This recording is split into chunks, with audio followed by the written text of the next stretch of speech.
আমাদের এক কাছের বন্ধু, খুবই ঘনিষ্ঠ, সমবয়সী সমপর্যায়ে আমরা কাজ করি। তার এক মেয়ে আছে, বয়স ৭-৮ বছর, হয়তো বা বড় জোর ৯ বছর বয়স হবে। তাকে উত্তরা একটা ভালো নামি দামি ইসলামিক স্কুলে পড়ায়। এই মেয়ে তার মাকে মাঝে মাঝেই জিজ্ঞেস করে যে, মা, আমরা এত গরিব কেন? আমাদের গাড়ি নেই কেন? আমাদের ঢাকা শহরে বাড়ি নাই কেন?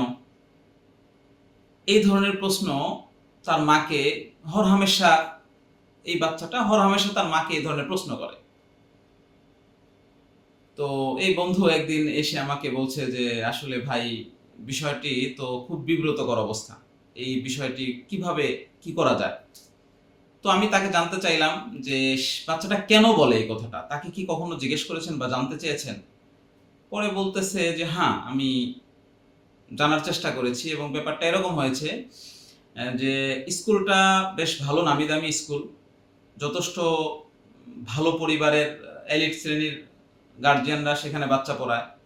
তো এই বাচ্চা, যে আমার বন্ধুর মেয়ে, দেখা যায় যে সে প্রতিদিন যে দৃশ্যগুলো দেখে, সকালে তার সঙ্গী সাথী, তার ক্লাস ফ্রেন্ড যারা আছে, তারা ম্যাক্সিমামই নিজস্ব গাড়িতে আসে, প্রতিষ্ঠানের সামনে নিজের গাড়ি থেকে নামে, আর ও তার আম্মুর সাথে রিকশায় যায়, রিকশায় থেকে নামে।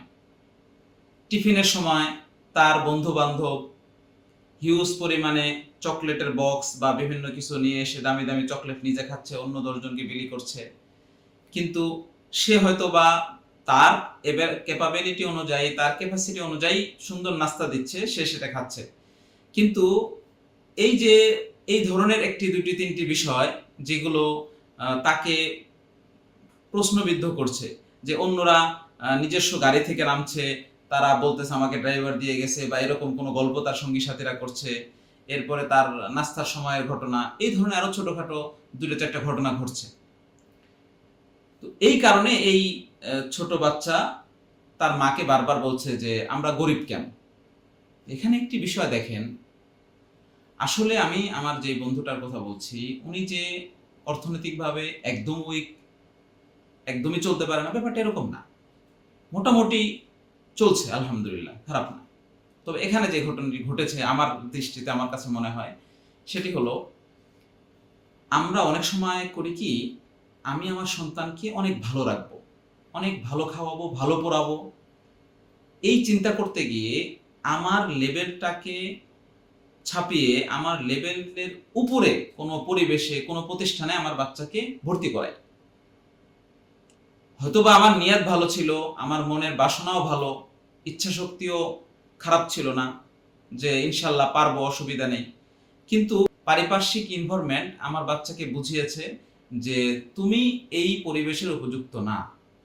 তখন বাচ্চা নিজে নিজে ফিল করছে যে আমি হয়তো গরিব, আমি হয়তো অসহায়, আমি তাদের মতো সম্পদশালী না, আমার বাবার অর্থকড়ি কম, আমার বাবার গাড়ি নেই, আমার বাবার বাড়ি নেই।